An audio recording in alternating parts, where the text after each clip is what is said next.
అక్కడ చూడండి, మనం యజమానుడు ఒకడు ఉన్నాడు. అతడు ద్రాక్ష తోట, చెట్ట తోట గుర్తుపెట్టుకోవాలి. తోట నాటించాడు. దాని చుట్టూ కంచి వేయించాడు. అందులో ద్రాక్షలు తొట్టి తొలిపించాడు. ద్రాక్షలు తొట్టి ఎందుకు? ద్రాక్షలు అందులో వేసి తొక్కి రసం తీసుకుంటానికి, అంతేనా? తొట్టి తొలిపించాడు. గోపురం కట్టించాడు. కాపులకు దాన్ని గుర్తుకిచ్చాడు. పట్టుకోండి ప్రతి పాయింట్. పండ్ల కాలం సమీపించినప్పుడు పండ్లలో తన భాగం తీసుకుని వచ్చేటప్పుడు ఆ కాపులు ఎందుకు తన దాసులు పంపాడు. ఇటువరకు గుర్తుపెట్టుకో. మళ్ళీ చెప్పండి, ఏమేమి చూసా ఇందులో? ఎవరు నాటించారు? ఆ స్థలము యజమానుడు ఎవరైతే ఉన్నారో దానిలో ద్రాక్ష తోట నాటించాడు. 2, ఆ తోట చుట్టూ కంచె వేశాడు. 3, ద్రాక్షల తొట్టి. ఎందుకంట తొట్టి? మీరే చెప్పారు కదా. తొట్టి తొలిపించాడు. ఇంకేముందంట? గోపురం కట్టించాడు. ఇంకేముందంట? కాపులకి ఇచ్చాడు. వదిలేలా దాన్ని ఎవరికి ఇచ్చాడు? ఒక టైం వచ్చింది, పండ్ల కాలం సమీపించింది. అప్పుడు ఏం చేశాడు? నా తోటలో నా భాగము నాకివ్వండి, నా తోటలో నా భాగము నాకివ్వండి అన్నప్పుడు వాళ్ళు ఏం చేశారు? ఎవరిని పంపించారో వారినంట ఒకరిని రాళ్ళు పెట్టి కొట్టారు, మరొకరు రాళ్ళు రువ్వారు, ఒకరిని చంపేశారు. ఇంకా ఎక్కువ మంది అసలు ఇంకా అలాగే చేశారు. చూడండి, ఇక్కడ యేసు ప్రభు వారు చెప్తున్న యొక్క ఉపమానం అంతా కూడా పోలిక. ద్రాక్ష తోట అన్న చోట, ద్రాక్ష తోట అంటే ఇజ్రాయేలీల యొక్క జాతిని అంతటినీ సూచిస్తుంది. ఇజ్రాయేలీల 12 గోత్ర ప్రజలని కూడా ద్రాక్ష తోట సూచిస్తుంది. మీకు అర్థమైందా? యెషయా గ్రంథం 5వ అధ్యాయంలో మొదటి నుంచి చూడండి, కొన్ని మాటలు ఉంటాయి.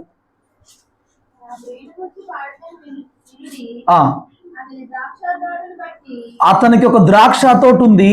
ఆ ద్రాక్ష తోటను బట్టి సత్తువ భూమి గల కొండ మీద బాగా త్రవ్వి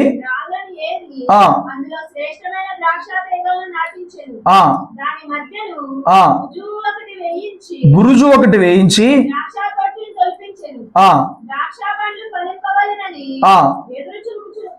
ఎదురు చూస్తుండును గాని కారు ద్రాక్షలు కాచింది.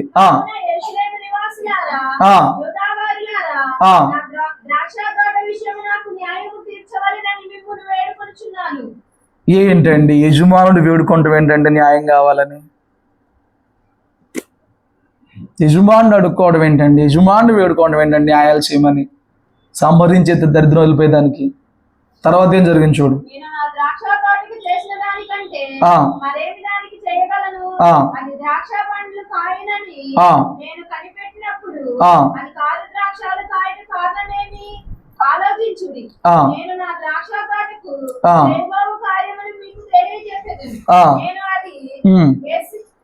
మేసివేయబడినట్లు దాని కంచెను కొట్టివేసేదను,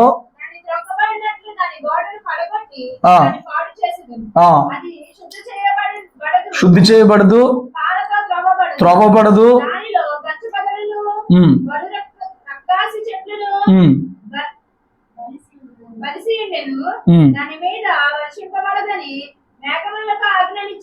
ఇజ్రాయేలు వంశము. ఇప్పుడు ద్రాక్ష తోట అంటే ఏంటంట? మీకు అర్థమైందా? ఎక్కడి నుంచి చెప్పేసి అయిపోదు. ద్రాక్ష తోట అంటే ఏంటిది? అది ఇజ్రాయేలీల వంశమనే దేవుడు ద్రాక్ష తోట అని చెప్తున్నాడు. ఇప్పుడు ఇక్కడ చెప్పిన ద్రాక్ష తోట, ఇక్కడ చెప్పిన ద్రాక్ష తోటనా, అక్కడ చెప్పిన ద్రాక్ష తోటనా? ద్రాక్ష తోట అంటే ఇజ్రాయేలు వంశమే ద్రాక్ష తోట. దాన్ని ఆయన తెచ్చి నాటాడు అని వాక్యం చెప్తుంది. ఎక్కడి నుంచి తెచ్చి నాటాడు? మొదట హారాను నుంచి అబ్రహాముని పిలిచాడు, తర్వాత ఐగుప్తు నుంచి తన ప్రజల్ని పిలిచి అక్కడ నాటాడు. హల్లెలూయా. మీకు అర్థమైందండి? చూడండి 80వ కీర్తన 8వ వచనం.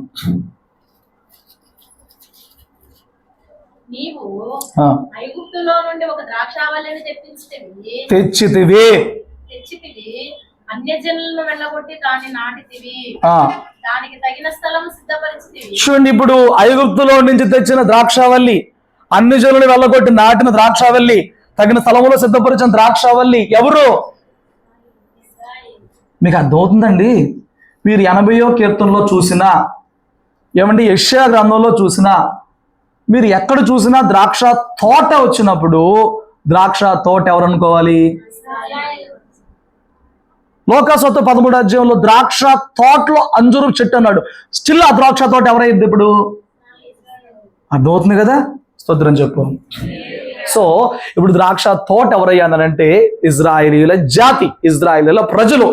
వారి కోసం అక్కడున్న అన్యజనులను ఏరి పారేశాడు, అక్కడున్న అన్యజనులను పాదోలేశాడు. ఐగుప్తులో నుంచి వారిని తెచ్చి అక్కడ నాటాడు. వారిని సత్తు కలిగిన భూమిలో పెట్టాడు. అవునా కదా? ఇజ్రాయెల్ భూమి పాలు తేళ్లు ప్రవహించే భూమి, అది సత్తు కలిగిన భూమిలో వారిని నాటాడు. హల్లెలూయా. అక్కడ తర్వాత ఏముంది? దాని చుట్టూ కంచె వేశాడు. కంచె రెండు విషయాలు చూపిస్తుంది. ఒకటి, కంచె ఏంటనంటే తన ప్రభువే వారికి కావలి కాసే ఒక కంచెగా మారి, ఏ శత్రువు, ఏ రాజ్యము, ఏ రాజు, ఏ దుష్టుడు వారిని ముట్టకుండా కాస్తున్న కంచెగాను, రెండు, లోకమంతటికి వేరుగా పరిచిన ఒక జాతిగాను. మీకు అర్థమైందా? కంచె రెండు విషయాలు చూపిస్తుంది. కంచె అంటే ఒకటి, ఆయనే తన రెక్కల చాటున కాస్తున్న, ఏమండి, భద్రతగా, ఆయన తన రెక్కల చాటున ప్రొటెక్షన్ ఇచ్చినట్లుగా కంచె ఆయన కాపుదలకు సూచిస్తుంటే, అదే కంచె ఏం చెప్పాడంటే ఈ భూలోకం అంతట్లో మీరు నాకు స్వకీయ జనము, మీరు నా సంపాదన, మీరు నా సొత్తు చెప్పాడు. మాటలు గుర్తున్నాయా? నిర్గమ 19 అక్కడ ఉంటే తర్వాత చదువుకోండి. మీరు నా సొత్తు, మీరు నా స్వకీయ సంపాద్యము, మీరు నా ప్రజలు, మీరు ప్రత్యేకించబడిన వారని చెప్పాడు. చూడండి, ఆ ప్రత్యేక పరచటాన్ని కంచె చూపిస్తుంది. హల్లెలూయా. మిగతా ద్రాక్ష తోటలకి, మిగతా పొలాలకి దీన్ని ప్రత్యేకపరచాడు. అంటే మిగతా జాతుల నుంచి అబ్రహాము వంశావళిని ప్రత్యేకపరుచుకున్నాడే, దాన్నే కంచె. ఒకటి, ఆయన ఇచ్చే కాపుదల. రెండు, ఆయన ప్రత్యేకపరిచాడు ధర్మశాస్త్రం మూలంగాను, ఆజ్ఞల మూలంగాను, విధుల మూలంగాను, మందసం మూలంగాను, వారితో మాట్లాడడం మూలంగాను, వారికి ఇచ్చిన వాగ్దానాల మూలంగాను వారిని ప్రత్యేకపరిచాడు. కంచె ప్రొటెక్ట్ చేస్తుంది, సెపరేట్ చేస్తుంది. అంతే కదా? అదేం చేస్తుందండి? ఒకటి, అక్కడతో నాది వేరవుతుందని చూపిస్తుంది. రెండు, అది అడ్డుపరుస్తుంది. అంతేనా? ఇంకేమన్నా అవకాశాలు ఉన్నాయా కంచె కోసం? అది వేరుపరుస్తుంది, అది ప్రొటెక్ట్ చేస్తుంది. హల్లెలూయా. సో కంచె ఆయనే. కంచె ఆయన పెట్టిన ఆజ్ఞలు, హద్దులు, కట్టడలు, ధర్మశాస్త్రము, విధులు ఆ ఇజ్రాయేలుకి వేసిన కంచెగా కనబడుతుంది. అది మాదిరి కనబడుతుంది. ఆమేన్. ఇంకేం చెప్పాడు? ద్రాక్ష తొట్టి. ద్రాక్ష తొట్టి అంటే ఏంటి? ఇప్పుడు యజమానుడు తోట వేసుకున్నాడండి. ఏం కోరుకుంటాడు తోటలోంచి? ఫలాలు కోరుకుంటారు కదా. నువ్వు ఏ పంటని చివరికి ఏం కోరుకుంటావు? అమ్మా, మనం ఏ పంట వేసినా ఫలం కోరుకుంటాం. ఇప్పుడు అక్కడ తొట్టి అని చూపిస్తున్నారంటే అంటే ఈ పాటికే అసలు తోట నాటినప్పుడే తొట్టేశాడంటే ఇవి ఫలిస్తాయి, నాకు తృప్తినిస్తాయి. అదే కదా ఆయన కోరుకుంది. ఆ తొట్టి అని చూపిస్తున్నారంటే ఆయన ఎక్స్పెక్టేషన్. దాని తెలుగులో చెప్పండి.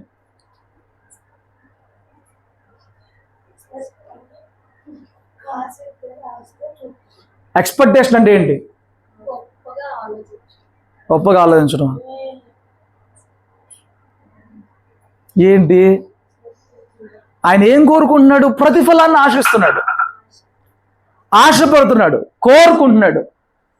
నేను నాటిన నా ద్రాక్ష తోట నాకు ఫలములు ఇవ్వాలి. హల్లెలూయా. ఆ తర్వాత ఏం జరిగింది? ఇంకేముందంట? గోపురం. అంటే వాళ్ళ మీద చూపిన ప్రత్యేకమైన శ్రద్ధకు అది సాదృశ్యంగా ఉందన్నమాట. గోపురాలు ఎందుకు కడతారండి? ఏమండి, గోపురాలు ఎందుకు కడతారు? గోపురం అంటే ఎత్తైన చోట నుండి చూసే కదా గోపురాలు. అవి ఎందుకు? వారిని ప్రత్యేకమైన దృష్టితో చూడడానికి, వారికి ఇచ్చిన ప్రత్యేకతకు అది సాదృశ్యంగా, ఆయన ఆయన ఆయన శ్రద్ధకు అది సాదృశ్యంగా ఉంది. శ్రద్ధకి. హల్లెలూయా. తర్వాత ఎవరి గురించి మాట్లాడుతున్నాడు? కాపుల గురించి మాట్లాడుతున్నాడు. సో యజమానుడు నాటి కొంతకాలానికి దూరంగా ఉన్నాడు. ఈ కొంతకాలం దాన్ని ఎవరికి ఇచ్చాడు? కాపులకి ఇచ్చాడు. ఈ కాపులే ఎవరయ్యానంటే మనం చెప్పుకునే క్యాస్ట్లో కాపులు కాదు. ఇక్కడ కాపులు అనేవాళ్ళు ఎవరయ్యానంటే యెహోషువ చనిపోయిన తర్వాత ఏలుబడి చేసిన న్యాయాధిపతులు, ప్రవక్తలు కాదు. న్యాయాధిపతులు, యాజకులు, ప్రవక్తలు కాదు. మీరు అర్థం చేసుకోవాలి, బాగా అర్థం చేసుకోవాలి చరిత్రని. ప్రవక్తలు దేవుని ఎంపికలో నుంచి లేపబడిన వాళ్ళు ప్రవక్తలు. యాజకులు అనేది వారసత్వంగా సంక్రమించేది యాజకులు. సో ఇక్కడ కాపులు ఎవరయ్యానంటే మీరు న్యాయాధిపతుల గ్రంథం చూస్తే నీకు అర్థమయ్యేది. మీకు కొంచెం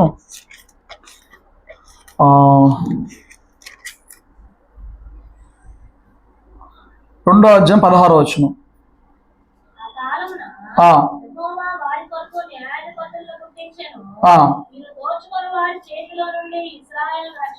వాళ్ళు కాపులు అంటే ఏం చేస్తారు? న్యాయాధిపతులను ఆయన పుట్టించుకున్నాడు. వీరు దోచుకునే వారి చేతిలో నుండి ఇశ్రాయేలును రక్షించే రక్షకులు వీళ్ళే న్యాయాధిపతులు. ఈ న్యాయాధిపతులు, రాజులు, యాజకులు అప్పుడు వాళ్ళు, ఇప్పుడేమో శాస్త్రులు, పరిసయ్యులు, యాజకులు, పెద్దలు వీళ్ళు. మీకు అర్థమైందండి? వీళ్ళందరూ కూడా కాపులు. వాళ్ళకి అధికారం ప్రభు ఇచ్చాడు. న్యాయాధిపతులకు అధికారం ఎవరిచ్చారు? రక్షించడానికే కదా. ఈ పరిసయ్యులు, శాస్త్రులందరూ అధికారులే కదా. వీళ్ళందరూ రిప్రజెంటేటివ్స్ కదా. ఏమండి, వీళ్ళందరూ ఏం చేయాలి? కాపు కాయాలి. ఎవరి కోసం కాయాలి? యజమానుడి కోసం కాయాలి. వాళ్ళు కాపు కాసి యజమానుడి కోసం ప్రతిఫలము అనగా ఆ తోటలో నుంచి వచ్చే ఆ యొక్క ఫలములు ఆయనకు అర్పించాలి.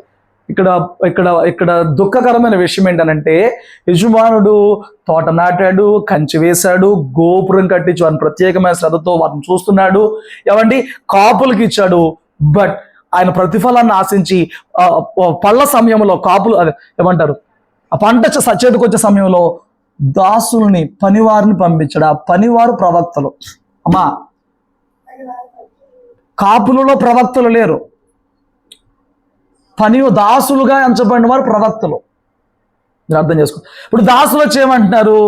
ఇదిగో పంటకాలం వచ్చింది కదా, మరి యజమాని పంపించాడు, ఆయనకు రావాల్సిన వాటా అంట, ఫలాలంట ఇవ్వండి అని అడిగాడు. వీళ్ళు ఏం చేశారు? ఒకరినేమో రాళ్ళు పెట్టి కొట్టారు, ఒకళ్ళనేమో చంపారు, ఒకళ్ళని తరిమారు. యజమాని ఏం చేశాడంట? ఇంకా పంపించాడు. ఎంతమందిని పంపిన ఏం జరిగిందంట? ఏమండి, వాళ్ళు ప్రవక్తలు చంపేశారండి. ప్రవక్తలు వచ్చి, దేవుడు మాతో మాట్లాడుతున్నాడు, 7 జాతుల అన్యులను వెళ్ళగొట్టి ఐగుప్తులో ఉన్న మిమ్మల్ని తీసుకొచ్చి ఇక్కడ దేవుడు పెట్టాడు, పాలుతేను ప్రవహించే దేశం మీకు ఇచ్చాడు, ఆయన మీ దగ్గర నుంచి ఫలము కోరుకుంటున్నాడు, ఆ ఫలము కనబట్టలేదు, ఆ ఫలమును దేవుడు ఆశపడుతున్నాడని చెప్పి అడిగినప్పుడు వాళ్ళందరూ ఏం చేశారనంటే ప్రభువుకి లోబడాల్సింది పోయి వాళ్ళు ప్రవక్తలను చంపేసిన వారిగా మార్చబడ్డారు. ఒకసారి 2వ దినవృత్తాంతాల గ్రంథంలో చూస్తే అక్కడ 36వ అధ్యాయంలో 14 వచనం చూడండి.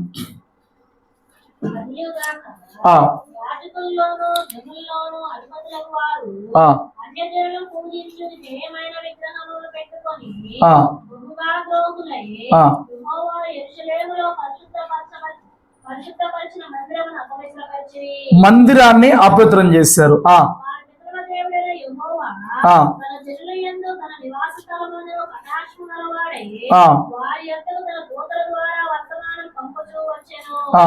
ఆయన పెద్దల కడే లేచి పంపుచూ వచ్చినను వారు దేవుని దూతలను ఎగతాళి చేయుచు ఆయన వాక్యమును తృణీకరించుచు ఆయన వాక్యాలను తృణీకరించుచు ప్రవక్తలను హింసించుచు రాగా ప్రవక్తలను హింసించుచూ రాగా వారింప సత్యం కాకుండా ఆ, యెహోవా కోపము ఆయన జనుల మీదకి వచ్చెను. చూసారా, నివారింప సఖ్యము అంటే పరిష్కారము లేకుండా, ఇంకా ఏమండి దానికి ఎటువంటి ప్రాయశ్చిత్తం చేయడానికి అవకాశం లేకుండా దేవుని కోపం వారి మీదకి వచ్చిందండి. మీరు అర్థం చేసుకున్నారా? స్తోత్రం చెప్పండి. మీరు జాగ్రత్తగా అర్థం చేసుకోండి. తన తోటలో, తను కంచె వేసుకున్న తోటలో, తను గోపురం కట్టించి శ్రద్ధగా చూసుకున్న తోటలో, తన ఫలముల కొరకే తన దాసులను పంపించినప్పుడు కాపలా కాసే కాపలాదారులు ప్రవక్తలను కొట్టారు, దాసులను హింసించారు, దాసులను చంపేశారు. ఆయన కోరుకుంటున్న ఫలం ఏంటి? ఆయన కోరుకుంటున్న ఫలము నీ దశంభాగమే కాదు, ఆయన కోరుకుంటున్న ఫలము నీ అర్పణలేమి కాదు. ఆయన కోరుకుంటున్న కానుకలు లేదా ఆ ఫలం అనేది ఏమండి, నువ్వు అర్పించే పాత నిబంధనలు అర్పణలే అయ్యే దేవుడు ఏం కోరుకోవట్లేదు. ఆయన వారు దేవుని బిడ్డలుగా జీవించి వారి వ్యక్తిత్వంలో, వారి క్రియలలో, వారి జీవితాల్లో, వారి దేశంలో దేవుని నీతిని కలిగిన వారుగా ఉండాలనే ఫలాన్ని ప్రభువు కోరుకున్నాడు. ఆమేన్, హల్లెలూయా. చూడండి, మొన్న మీరు 70 ఏళ్ళు ఉపవాసం చేసా అన్నారు. 70 ఏళ్ళు ఉపవాసం చేస్తే నాకు ప్రయోజనం అని చెప్పి ప్రవక్తతో మాట్లాడుతున్నారు కదా జకర్యా ద్వారా. ఆ తర్వాత కంటిన్యూషన్ ఆ రోజు మనం చదవాల. మీకు ఇప్పుడు చదవండి, మీకు అర్థమైంది దేవుడు ఏం కోరుకుంటున్నాడు. 7:8 జకర్యా గ్రంథం 7:8. మరియు యెహోవాకు ఆ, జకర్యాకు ప్రత్యక్షమై సెలవిచ్చినదేమనగా, ఆ, సైన్యములకు అధిపతియగు యెహోవా ఇలాగా ఆజ్ఞయించి ఉన్నాడు, ఆ. సత్యం అనుసరించి తీర్పు తీర్చుడి. సత్యమును అనుసరించి తీర్పు తీర్చుడి. అంటే దేశంలో ఏమి లేదు, సత్యము లేదు. దేశంలో సత్యం లేదంట. ఇంకా ఒకరి యందొకరు ఆ, వాత్సల్యములు కనపరచుకొనుడి. ఒకరి పట్ల ఒకరికి ఏం కావాలండి? కరుణ వాత్సల్యము కనపరుచుకోండి. వినవరాట్లను, తండ్రి లేని వారిని, ఆ, పరదేశులను, దరిద్రులను బాధపెట్టకుడి. ఆ, మీ హృదయమందు సహోదరుల్లో ఎవరికి కీడు చేయతలచుకుడి. హృదయములో సహోదరులు ఎవరికి కూడా కీడు చేయతలచుకుడి. ఆ, అయితే వారు ఆలకింపనొల్లక ఆ, మూర్ఖులై వినకుండా చెవులు మూసుకొనరి. మూర్ఖులై వినకుండా చెవులు మూసుకొనరి. ఆ, ధర్మశాస్త్రమును ఆ, పూర్వీకులైన ప్రవక్తల ద్వారా సైన్యములకు అధిపతి యెహోవా ఆ. తన ఆత్మ ప్రేరేపణ చేత తెలియజేసిన మాటలను ఆ. తాను వినుకున్నట్లు హృదయములను పురుగిందు వలె ఆ, కఠినపరచుకొనిరి కనుక ఆ. సైన్యములకు అధిపతి యెహోవా యొద్ద నుండి మహోగ్రత వారి మీదకి వచ్చెను. స్తోత్రం చెప్పండి. ఇప్పుడు చెప్పండి, ఆయన ఏం కోరుకున్నాడు? సత్యము కోరుకున్నాడు. ఆ, కరుణా వాత్సల్యతను కోరుకున్నాడు. ఆ, ఎవరికి కీడు చేయకుండా లేదు. ఇప్పుడు చెప్పు. సత్యం అనుసరించి తీర్పు తీర్చమన్నాడు కదా. నువ్వు ఎవరి గురించి అయితే నీ సహోదరుల గురించి మాట్లాడుతున్నావో వాళ్ళ గురించి నువ్వు మాట్లాడిన సత్యంగానే మాట్లాడుతున్నావా? వాడాలంటోళ్ళు, వీళ్ళంటోళ్ళు, వాళ్ళంటోళ్ళు అని చెప్పిన కొందరు గురించి నువ్వు ప్రచారాలు చేస్తావు, కొందరు గురించి నువ్వు తీర్పు తీర్చేస్తావు, నిందలు వేసేస్తావు, ప్రచారాలు చేస్తావు. నిజంగానే నువ్వు వారి గురించి చెబుతూ వాళ్ళు ఎలాంటి వాళ్ళని చెప్తున్న మాట సత్యం అనుసరించే ఉందా? ఏమండి, మాట్లాడాలి. సత్యం అనుసరించే ఉందా? ఒకరి యందు ఒకరు కరుణా వాత్సల్యం కలిగి జీవించాలంట. ఇజ్రాయెల్ పక్కన పెట్టండి, మనలో సత్యం ఉందా? కరుణా వాత్సల్యాలు ఉన్నాయా? కఠినంగా ఉంటున్నామా? కరుణతో వాత్సల్యంతో ఉంటున్నామా? మాట్లాడాలి. కఠినంగా ఉంటున్నావా? కరుణా వాత్సల్యంతో ఉంటున్నామా? ఎలా ఉంటున్నాం? హల్లెలూయా. ఆ రోజున ప్రవక్తలు పంపించి ఆయన కోరింది ఏంటి అని అంటే, వాళ్ళ దగ్గర ఆయన కోరుకుంది ఏమండి, దశంభాగాలు, ప్రథమ ఫలాలు, అర్పణలో, అర్చనారాధనలో, కానుకలో, ఇవి కాదండి. దేవుడు వారి దగ్గర సత్యమును కోరుకుంటున్నాడు, కరుణావాత్సల్యాన్ని కోరుకుంటున్నాడు, విధవరాల పట్ల, తండ్రి లేని వారి పట్ల, పరదేశుల పట్ల దయను. అంటే ఇవన్నీ ఆయన ధర్మశాస్త్రంలోని విషయాలే ఇవన్నీ. అవి లేకపోవడం చూసి ప్రవక్తలను పంపించి, నేను ఈ దేశంలో నాటాను కదా, మీకు ధర్మశాస్త్రం ఇచ్చాను కదా, మీరు అలా జీవించాలని నేను చెప్తున్నాను, మీరు అలా జీవిస్తానని చెప్పిన ప్రవక్తలను పంపి ఆయన ఆ నీతి ఫలమును వారి దగ్గర నుంచి కోరుకున్నాడు. హల్లెలూయా. మరి ఇప్పుడు మన దగ్గర నుంచి దేవుడు ఏం కోరుకుంటాడు? మాట్లాడాలి. ఏమండి, మన దగ్గర నుంచి ఏం కోరుకుంటాడు? మన దగ్గర నుంచి మాత్రం కొత్తవి కోరుకుంటాడా? చూడండి, దేవుడు మన దగ్గర నుంచి కోరుకుంటుంది కూడా ఫలమే. హల్లెలూయా.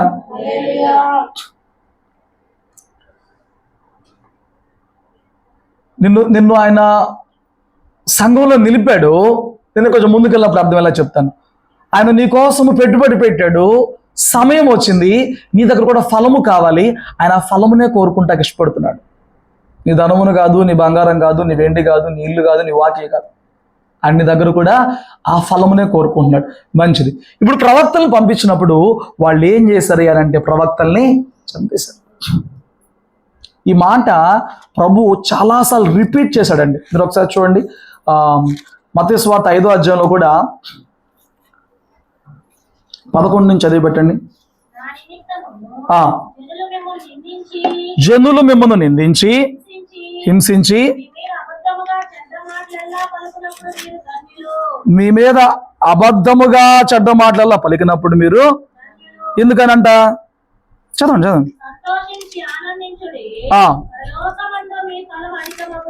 ఎప్పుడెప్పుడు ఫలము అధికమైంది? జనులు నిన్ను నిందించాలి. నిందపడితే నువ్వేం చేస్తున్నావు? జనులు నిన్ను తప్పు లేకుండా నిందించాలి. జనులు నీలో తప్పు లేకుండా నిందించాలి. నువ్వు మంచివాడి మీద నిందపడాలి, భక్తి చేస్తూ నిందపడాలి, మేలు చేస్తూ నిందపడాలి. నీకు అర్థమవుతుందా? మేలు చేస్తూ మాట్లాడాలి. హలో, మేలు చేస్తూ నిందపడాలి. ఇంకా నిందించి నిందే తట్టుకో, హింస.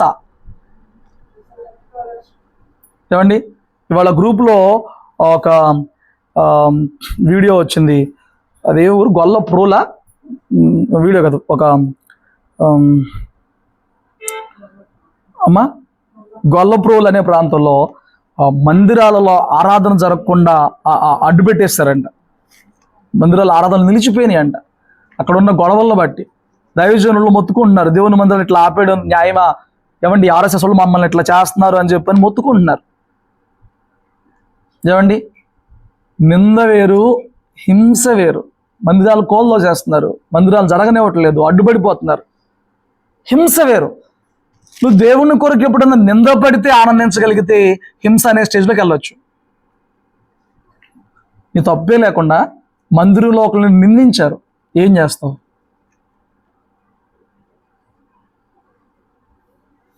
అసలు ఆ స్థాయికి ఎప్పటికన్నా వచ్చే ఆలోచన ఉందా? దేవుడు చెప్పిన భక్తి కొత్త నిబంధనలో ఏమిటో ఎలాగో ఎప్పుడన్నా ఆలోచన చేసావా? ఎంతసేపు ఆశీర్వాదాలను పరిగెడుతుందో తప్ప ఇక్కడ యేసు ఏం చెప్తున్నాడు? ఎప్పుడు సంతోషించమంటున్నాడు? నేను నీ చేతుల కష్టార్జితము నూరంతులుగా ఆశీర్వదించదు, అప్పుడు నువ్వు మందిరంలోకి వచ్చి సంతోషించుము. ఇలాంటి ఏం చెప్పాడు అక్కడ? ఏం చెప్తున్నాడు? జనాలు నా నిమిత్తం, నువ్వు నా సిలువ మోస్తున్నప్పుడు, నువ్వు నన్ను వెంబడిస్తున్నప్పుడు, నువ్వు రక్షణ పొందుకుని నాలో కొనసాగుతున్నప్పుడు, జనులు అంటే రక్షణ గురించి తెలియని వాళ్ళు, ఆత్మీయత లేని నీ సహోదరులు సైతము, నీ సేవకులు సైతము నిన్ను నిందించి, ఇప్పుడు ఆయన పేరేంటండి, ఏలి హన్నాన్ని నిందించలే, నువ్వు తాగవేమే పనిమలినా అని. సేవకుల మూలంగా కూడా కొన్నిసార్లు, సంఘ పెద్దల మూలంగా అయినా కొన్నిసార్లు, సంఘంలో తోటి వారి మూలంగా అయినా కొన్నిసార్లు, బంధువుల మూలం. అమ్మా, అది అవ్వలేదు. నేను ఇంకొక వాక్యం దొరికి ఎత్తుక్కుంటాక ఆపాను, వినపట్టలేదా? సో నిందొచ్చిందనుకో, నువ్వు చేయాల్సిందేంటి, చేస్తుందేంటి?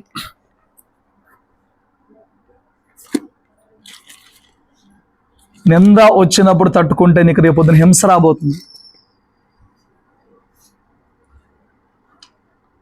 సరే, ఈ సంవత్సరం అంతట్లో నేను ఒక నింద పడ్డానండి, దాన్ని ఎవరికి చెప్పి నేను దాని విషయంలో న్యాయం చెప్పండి అని కానీ గుర్తుపెట్టుకోమని కానీ ఎవరికి చెప్పి నేను బాధపడలేదు, దేవుడు చెప్పాడు కానీ నిందలు వస్తాయి అని దేవుడి కోసమే కదా నింద ఓర్చుకున్నాను అన్నోళ్ళు మీ చేతులు చూపించండి. అసలు నిందలు పడలేదు దేవుని కోసం మీరేమి. అవునులే, దేవుడు పడ్డాడు, మనకు ఆ స్థాయి ఉంది కదా, అలా జరిగిద్దని చెప్తున్నాడు. ఈ దేవుని వాక్యంలో ఉన్నది జరగకుండా ఉండదు. దేవుని బట్టి నిందలు పడలే. ఇప్పుడు నీ మంచితనం అర్థం కాక, నీ వ్యక్తిత్వం అర్థం కాక, సహోదరులకు నువ్వు చూపించిన ప్రేమ తప్పుగా అర్థమయ్యి, నువ్వు చేసిన మంచి తప్పుగా అర్థమయ్యి, నువ్వు చెప్పిన మంచి మాట చెడుగా అర్థమయ్యి, వాళ్ళు నన్ను ఇలా అన్నారని చెప్పిన నిందలు ఎప్పుడు పడల మందిరంలో బయట వాళ్ళ ద్వారా మాట్లాడరే. అప్పుడు ఏం చేసావు? అప్పుడు ఎలా రియాక్ట్ అయ్యావు? ఏమండి మీరు మాట్లాడట్లేదు.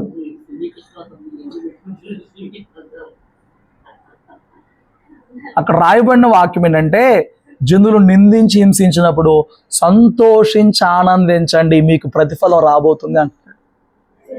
దానిలో ఎవడండి ఆనందించేది? బట్ దేవుని వాగ్దానం, మీ ప్రతిఫలం అధికం అవబోతుంది, ఖచ్చితంగా పరలోకంలో పొందుకుంటారు. భూమి మీద సంగతి నాకు తెలియదు.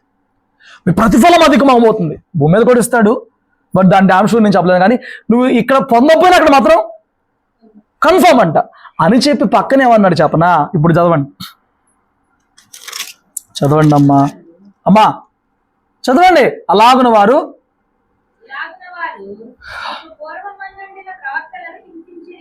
ఇదిగో నీ కొత్త ఏమనుకుంటున్నావేమో, ఇలాగా నిందలతో హింసలతో నీ పూర్వముందున్న ప్రవక్తలను హింసించి చంపేశారు. చూసుకోండి, హింసించి చంపేశారు.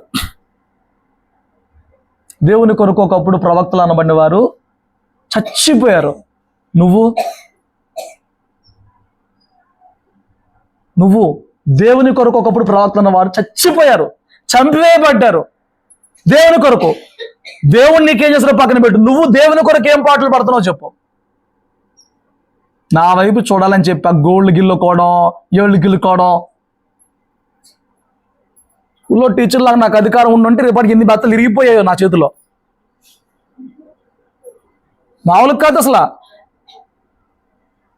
స్తోత్రం చెప్పు. దేవుని కొరకు మన పూర్వముందున్న ప్రవక్తలు చచ్చిపోయారు. నేను అంటున్నాను, అబ్రహాం ఇస్సాకు యాకోబుల ఆశీర్వాదమా, ప్రవక్తల చావా? దేన్ని పోల్చుకోవాలి మనం కొత్త నిబంధనలో? నువ్వు దేన్ని పోల్చుకుంటున్నావు? నీ భ్రమలో నుంచి ఎప్పుడు బయటకు వస్తే అప్పుడు బాగుపడిపోతావు.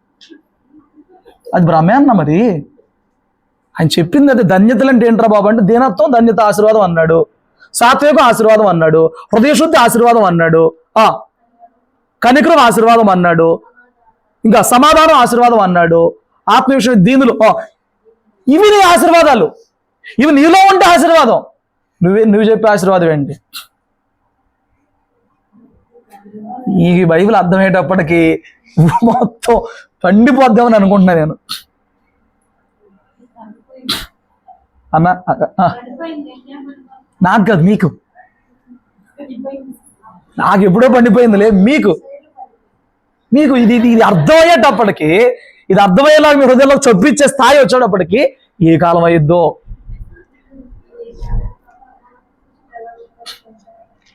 ధన్యత అంటే ఏంటి? ఆశీర్వదించబడిన వారు లేదా ఆశీర్వాదానికి అర్హులు. ప్రసంగంలో మొదలుపెట్టిన ధన్యతలు అంటే ఏంటి? నీలో సాత్వికం ఉందా? నువ్వు దీవించబడిన వ్యక్తివమ్మా. నీ హృదయం శుద్ధిగా ఉందా? నువ్వు దీవించబడిన వ్యక్తివి దేవుని దృష్టిలో. నువ్వు సమాధాన పరిచయ వ్యక్తిగా ఉన్నావా? సమాధానంతో ఉంటాం కాదు, సమాధాన పరిచయ వ్యక్తిగా ఉన్నావా? నువ్వు దీవించబడినవి బండి వ్యక్తి దేవుని దృష్టిలో. సాత్వికం నీలో ఉందా? హింస గాయమైనప్పుడు తగ్గించుకునే పాన్లు ఓచుకునే నువ్వు దీవించబడిన వ్యక్తి దేవుని దృష్టిలో. దీనత్వం ఉన్న, తగ్గింపు ఉన్న ప్రభువులాగా నువ్వు దీవించబడిన వ్యక్తి ప్రభు దృష్టిలో. ఏం కోరుకుంటున్నావు? ఏం చూస్తున్నావు?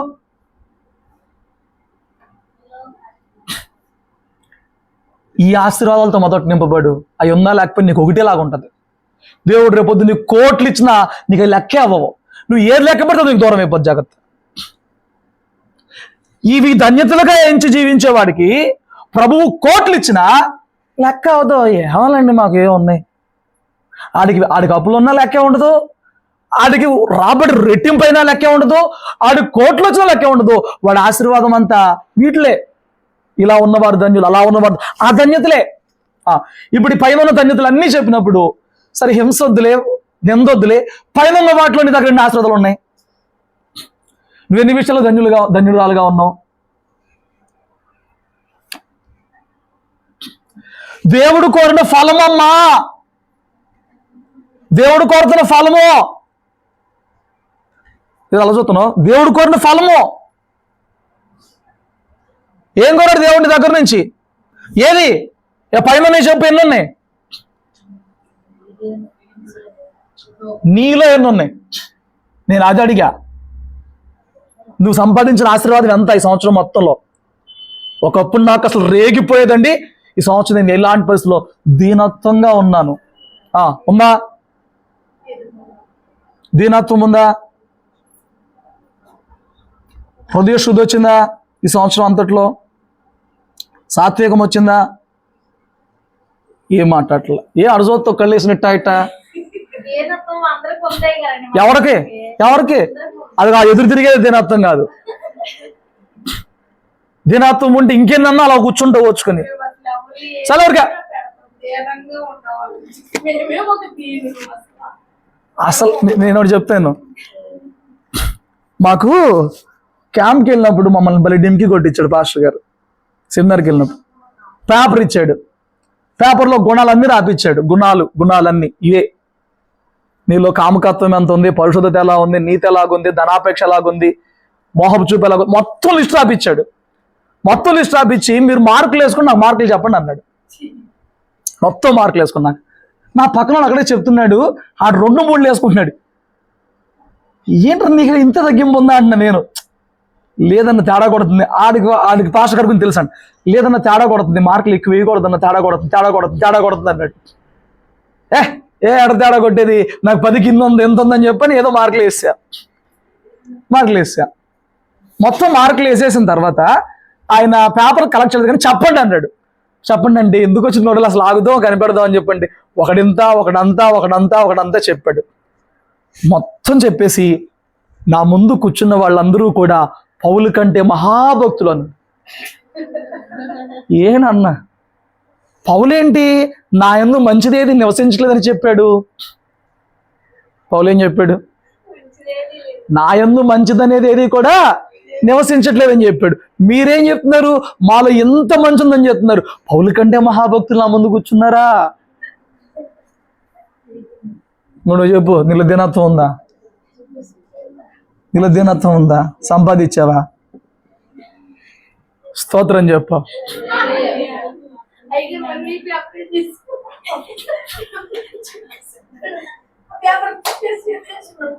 పేపర్లు సబ్మిట్ చేయలే, మాకు పాఠం నేర్పించారు అక్కడ, అంతే.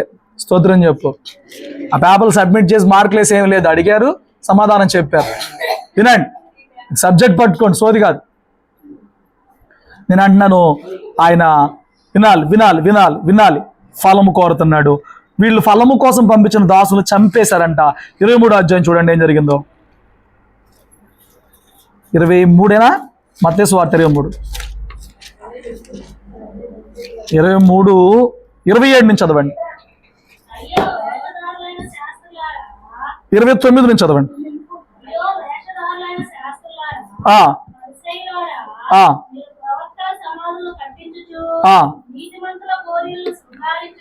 నీతిమంతుల గోరీలు శృంగారించుచు. చూడు, మనము మన పితరుల దినముల్లో ఉండిన ఎడల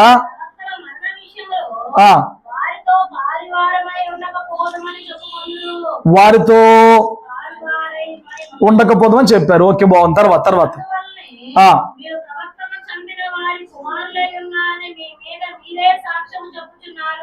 ఏంటంట? చదవండి. సర్పములారా, సర్ప సంతానమా,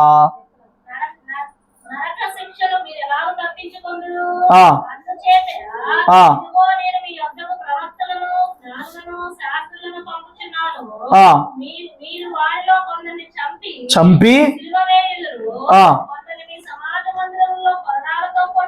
ఆ పట్టణము నుండి పట్టణముకు తరుగుదురు. ఆ నీతిమంతుడైన నీతిమంతుడైన హేబేలు రక్తం మొదలుకొని బలిపీఠముకు దేవాలయం మధ్య మీరు చంపిన బరికియా కుమారుడు జకరియా రక్తం వరకు భూమి మీద చిందివ్వబడిన నీతిమంతుల రక్తం అంతా మీ మీదకి ఎంతమందిని చంపారు చూడండి. ఎక్కడి నుంచి అంట? హేబేలు రక్తం మొదలుకొని వరకు నీతిమంతుల రక్తం అంతా మీ మీదకి రాబోతుంది. వాళ్ళంట ప్రతి సంవత్సరం సమాధులు పండుగ చేస్తారంట. ప్రతి సంవత్సరం సమాధుల దగ్గరికి వెళ్ళి సమాధులకు సున్నం పోతూ పెయింట్ వేస్తూ అయ్యో వీళ్ళు గొప్ప ప్రవక్తలు, అయ్యో వీళ్ళు గొప్ప సేవకులు, మన పితరులు తెలియకట్ట చేశారు, మన పితరుల కాలంలో మనం ఉండుంటే వీళ్ళని చంపేవాళ్ళం కాదు అని బాధపడతారంట వెళ్ళినప్పుడల్లా. నీకు అర్థమైందా? మనం ఆ కాలంలో పుట్టలేదు, మనం ఆ కాలంలో లేవు, ఈ జ్ఞానంతో మనం ఆ కాలంలో ఉండుంటే కనుక ఈ సమాధుల్లో ఉన్న ప్రవక్తలు మనం చంపకుండా ఉండేవాళ్ళం కదా అని చెప్పి బాధపడతారంట. ఏసీ అంటున్నాడు, రేపు పిచ్చోళ్ళరా అలా చెప్పి మీరు ఏం చెప్తున్నారు? మీరు నరహంతకుల బిడ్డలను మీరే సాక్ష్యం చెప్పుకుంటున్నారుగా. అలా చెప్పినప్పుడు ఏమవుతుంది? మా పితరులు చంపారంటే మరి ఆ చంపిన వాళ్ళు బిడ్డలేగా మీరు, కాబట్టి ఆ రక్తము మీ మీదకి రాబోతుంది, జాగ్రత్త అని చెప్తూ 37లో అంటాడు, యెరూషలేమా యెరూషలేమా ప్రవక్తలను చంపిందంట. యెరూషలేము యాజకుల్ని కాదో, శాస్త్రుల్ని కాదో, న్యాయాధిపతుల్ని కాదో, రాజుల్ని కాదో, ప్రవక్తలు మాత్రమే చచ్చిపోయారు ప్రభు కోసం. ప్రవక్తలను చంపుచు నీ యొద్దకు పంపబడిన వారిని ఆ రాళ్లతో కొట్టుచును. చూడండి అక్కడ ఇచ్చిన స్టేట్మెంట్, ప్రవక్తలు చంపింది యెరూషలేము అనే పట్టణం. హల్లెలూయా. మీకేమర్థం అవ్వాలి? దాసులు ఫలము కోసం ప్రభు చేత పంపించబడినప్పుడు వాళ్ళు చంపబడ్డారు. నేను చెప్తున్నాను, నిజముగా నేను ఫలము కొరకే బోధిస్తే మీతో నేను ఎక్కువ కాలం ఉండలేను. ఎందుకంటే మీకు ఆశీర్వాదం వచ్చిద్దని తీసుకొచ్చే దాసులను వాళ్ళు అంగీకరిస్తారు తప్ప, ఫలం అంట దేవుడికి ఏమో దాసులు ఏం చేస్తారంటే ఫస్ట్ నుంచి కూడా కుడి చంపేస్తారు, అంతే కుడి చంపేస్తారు. మీకు రాబోతున్నాయి అంటే ఆ దాసుడు బాగుంటాడు, మీకు వచ్చేస్తున్నారు దాసుడు చాలా బాగుంటాడు. ఇవ్వండి ప్రభువుకి, ఏది ఫలము, మీ ఫలం ఏది, మీ భక్తి ఏది, మీ వ్యక్తిత్వం ఏది, మీ క్రమశిక్షణ, మీ క్రియలే, ఇలా చెప్పినోడు సావే. బట్ దేవుడు అప్ప చెప్పిన పరిచర్య అదే, చెప్పింది అదే. సేవ అంటే చావే. సేవ అంటే ఏంటి? అదిగో ప్రవక్తలు అందరూ చచ్చిపోయారు. ఎందుకంటే వాళ్ళు మాకు ఫలం ఇవ్వండి అనలా, వాళ్ళు దేవునికి ఇవ్వాల్సిన మీ నీతి ఫలం ఏది, క్రియల్లో ఫలం ఏదని చెప్పని డిమాండ్ చేసిన వాళ్ళుగా ఉన్నారు. కాబట్టి వీళ్ళు చంపేశారండి. ఇంకా చాలా సందర్భాల్లో ఇవన్నీ కూడా వాళ్ళు కోట్ చేసుకుంటూ వచ్చారు. మీరు చూసుకుంటే అపోస్తల కార్యం 7వ అధ్యాయం 52లో కూడా నీ పితరులు ఆ ప్రవక్తల్లో ఎవరిని హింసింపకయుండిరి. ఆ నీతిమంతుల రాకను గూర్చి ముందు తెలిపిన వారిని చంపిరి. ఆ నీతిమంతుని రాకల గురించి చెప్పిన వాళ్ళందరినీ కూడా చంపేశారు. సో ఎంతమంది ప్రవక్తలను పంపించినా వాళ్ళు అట్లా చంపుకుంటూ వచ్చారు కదా. ఆ తర్వాత అంట యజమాని కనిపించింది, వీళ్ళు దాసులు కాబట్టి చంపేశారు, నా కుమారుని పంపిస్తాను. దాసులు కాబట్టి చంపేశారు, ఇప్పుడు ఎవరిని పంపిస్తాను? కుమారుని పంపిస్తాను. నా కుమారుడు కాబట్టి అర్థం చేసుకుంటారు, అంగీకరిస్తారు, సన్మానిస్తారు అనుకుని కుమారుని పంపించాడంట. వాళ్ళేమో వెలుపల పట్టుకుని చంపేశారంట. అక్కడ క్లియర్గా రాశారు చూడండి 39లో, అతన్ని పట్టుకుని ద్రాక్ష తోట వెలుపల. యేసయ్య ఎక్కడ సిలువ వేయబడ్డాడు? గవిని వెలుపల, పట్టణం వెలుపల, గ్రామములో కాదు, పట్టణములో కాదు, ప్రభువు సిలువ వేసిన అక్కడ వెలుపటే, గవిని వెలుపట ఆయన శ్రమ పొందాడు. గవినికి వెలుపట. హల్లెలూయా. చూసా, ఈ ఉపమానంలో దేవుడు చరిత్రని, జరగబోదాన్ని ఎంత క్లుప్తంగా నిక్షిప్తంగా రాపించాడు. మీకు అర్థమవుతుందా? మీకు ఎప్పటికి అర్థం కావాలి విషయాలు. పట్టుకోండి, ఏం జరుగుతుంది? దాసులను చంపేశారని తన కుమారుని పంపిస్తే కుమారుణ్ణి పట్టుకుని చంపేశారంట. ఇప్పుడు యేసే చావు గురించి ఇందులో ఆయన ఎలా చనిపోబోతుందో చెప్తున్నాడా? ఆయన ఎందుకు వచ్చాడో చెప్తున్నాడా? ఆయన కుమారుణ్ణి నేను చెప్తున్నాడా? నన్ను వెలుపట చంపబోతుని చెప్తున్నాడా? జరగలేదా? హల్లెలూయా. అప్పుడు వాళ్ళు అడిగారు, వాళ్ళు ఇప్పుడు తీర్పు ఏంటని వాళ్ళు అడిగారు. కాబట్టి ఇప్పుడు ఆ యజమాని ఏం చేస్తాను, వాళ్ళని అడిగాడు. వాళ్ళ గురించిన తీర్పు వాళ్ళే చెప్పుకుంటున్నారు. వాళ్ళ గురించిన తీర్పు వాళ్ళే చెప్పుకుంటారు. ఆ దుర్మార్గులు అంటున్నారంట, వాళ్ళు అంటారు సంహరించి ఆ, వాటి వాటి కాలముల యందు ఆ, తనకు పండ్లను చెల్లించున్నట్టు ఇతర కాపులకు ఆ. ఆ ద్రాక్ష తోట కుక్కకిచ్చిందని ఆ. ఆయనతో చెప్పిరి. సో వాళ్ళు చెప్పినట్లుగానే ఆ ద్రాక్ష తోట కంచె తీసివేయబడి దాని దాని కాలంలో ఫలమిచ్చే ఇతర కాపులకు అన్య జనాంగానికి ఇవ్వబడింది. హల్లెలూయా, హల్లెలూయా. కంచె తీసివేయబడింది. పాత నిబంధనలో తీసివేయబడిన కంచెము వాళ్ళ నాశనానికి, శ్రమకి సూచనగా ఉంటే కొత్త నిబంధనలో తీసివేయబడిన కంచె ఏమి సూచిస్తుందనంటే ఇక నేను ఇతర కాపుల్ని కూడా ఇతరులను కూడా ఈ తోటలో చేర్చుకుంటున్నాను అనేది అక్కడ చూపిస్తున్నారు. అంటే ఇక ఇజ్రాయెల్లో మాత్రమే ప్రత్యేకమైన జాతిగా ఉండక ఇప్పుడు వీరిలో అనేకుల అన్యులను కూడా చేర్చుతున్నాననే సూచన అక్కడ చెప్తున్నాడు అనమాట. హల్లెలూయా. ఇప్పుడు ఏం జరిగిందంటే ఆ ద్రాక్ష తోటలో మనల్ని కూడా చేర్చి మనల్ని కాపులుగా పెట్టి దాని కాలమున ఫలం ఇచ్చే వారిగా ఉండటానికి దేవుడు ఆ తోటలో మనల్ని చేర్చిన వారిగా ఉన్నాడు. ఇప్పుడు తగిన కాలంలో వాళ్ళ దగ్గర ఫలం ఆశించాడు కదా, వాళ్ళు ఫలం ఇవ్వలేకపోయారు కదా. ఇప్పుడు ఆ తోటలో చేర్చిన మన దగ్గర తగిన కాలంలో ప్రభు ఆశిస్తాడు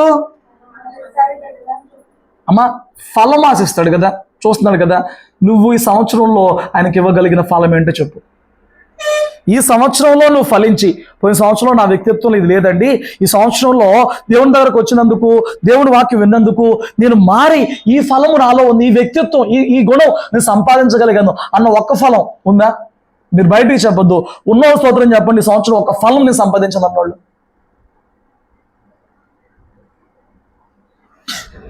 సంవత్సరం ఆఖరిలో సాక్ష్యాలు చెప్పండి రా అంటే నిలబడి 5 ప్రమాదాలు తప్పించబడ్డాయి, 5 సార్లు అప్పులు కట్టేశాను, ఈఎంఐలు కట్టేశాను, ఇల్లు కట్టేశాను, వాకిలు కట్టేశాను, డాబా కట్టేశాను, ఇదే సాక్ష్యమా? ఈ సంవత్సరం దేవుని సన్నిధికి వచ్చినప్పుడు, దేవుడు నాతో మాట్లాడినప్పుడు నా ఆత్మీయ జీవితంలో మార్పు వచ్చింది, పశ్చాత్తాపం వచ్చింది, క్రియలు మారని, కొన్ని నేను నేర్చుకోగలిగాను, ఇవేమన్నా సాక్ష్యం వచ్చిందా? నెవర్, ఎప్పటికీ అవదు. అంతేనా? వచ్చిందా? మరి అలా అంటోళ్ళు ఉంటే స్తోత్రం చెప్పమన్నా కదా. నువ్వు బయటికి చెప్పక్కర్లేదు మార్చుకుందాను అని. ఎవరికి చెప్పాలి? దేవునికి చెప్పాలి. కాబట్టి యేసే చెప్తున్నాడు, ఇల్లు కట్టువారు నిషేధించిన రాయి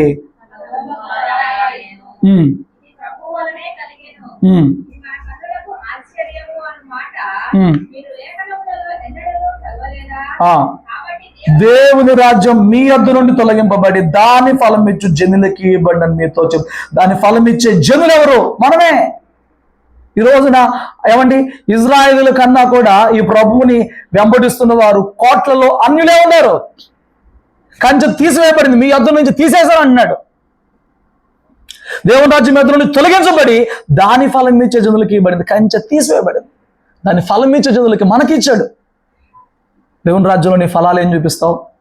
రాజు దాసులను పంపించినప్పుడు, రాజు వస్తున్నప్పుడు నీ ఫలం ఏం చూపిస్తావు? ఆయన ఫైనల్గా ఏం కోరాడండి? ఫలము. పరలోక రాజ్యం సమీపిస్తుంది, మారు మనసు పొందిన మారు మనసు తగిన ఫలము ఫలించండి. అంజూరపు చెట్టు నాటాను, సమయం వచ్చింది, ఆయన ఫలము కావాలి. రోడ్డు పక్కన అంజూరపు చెట్టు చూశాను, ఆకలేసింది, ఫలము కావాలి. ద్రాక్ష తోట చూశాను, బహుగా ఫలిస్తాను, నన్ను మహింపరిచిద్ది, నేను ద్రాక్ష చెట్టుని మీరు ఫలం ఎడిపోయినా ఫలమే కదా ఆయన కోరుకున్నాడు.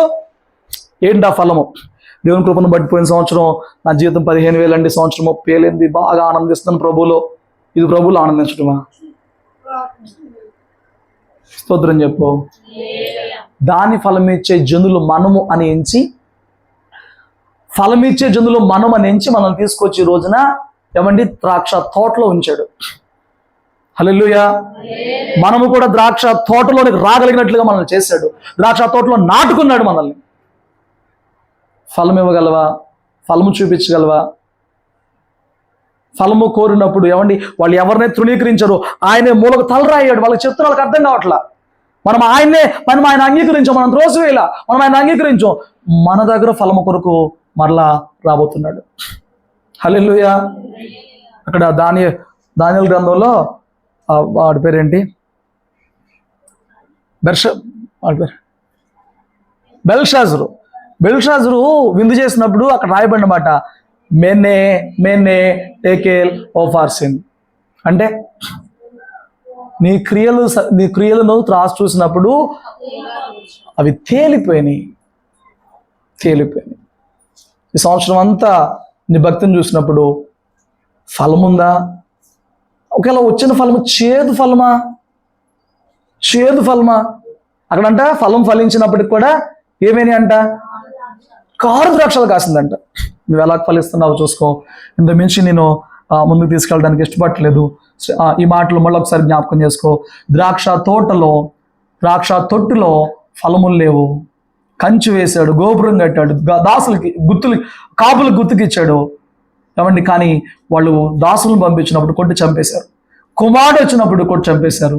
కాబట్టి యజమానుడు వచ్చి ఏం చేశాడంట? దాని ఫలం ఇచ్చే జనులకు ఇచ్చాడంట. దాని ఫలం ఇచ్చే జనులు ఎవరండి ఇప్పుడు ఆ జనులు? మీరు చెప్పండి. మరి ఆ ఫలము ఏ ఆస్తి ఇచ్చాడు ఇప్పుడు మనకి? దాని ఫలం ఇచ్చే జనులు మనమే కదా. మీ యొద్ద నుండి తొలగిచ్చేసేసి దాని ఫలం ఇచ్చే మనమే కదా. మరి మనలో ఫలం ఏది? ఫలించడం అంటే నీ ఆర్థిక అభివృద్ధి మాత్రమే కాదు, నీ ఆరోగ్యము, నీ కుటుంబం మాత్రమే కాదు. ఫలించడం అంటే ఆయన కోరిన గుణములు, ఆత్మ ఫలము. హల్లెలూయా. ఆ ఫలమును కనబరిచే ప్రయత్నం చేయి. దానిలో ఫలించి ఆ ధన్యతలనే దీవెనగా భావించే ప్రయత్నం చేయి. దాసులు నిన్ను ఫలించమని ప్రోత్సహించినప్పుడు ఏమండి, విసుక్కున్నా, నచ్చకపోయినా, కాదనుకున్నా ఈ లోకంలో దాసులు గాయపరచబడతారేమో కానీ తీర్పు వచ్చినప్పుడు ఫలము చూపించలేని నీవే ఏమండి లెక్క చెప్పుకుని తీర్పులో నిలవాల్సి వచ్చింది. అట్టి స్థితి తప్పించుకుందాం, తీర్పు తప్పించుకుందాం, ప్రభుతో సంతోషిద్దాం. ఆయనకు మన ఫలములు ఇచ్చి ఆయన సంతోషపరిచి పరలోకంలో ఆయన యందు మనం సంతోషించే వరంగా మార్చబడదు. అట్టి కృప దేవుడు మనందరికీ దయచేయును గాక. ప్రార్థన చేసుకుందాం. తల్ల వంచండి.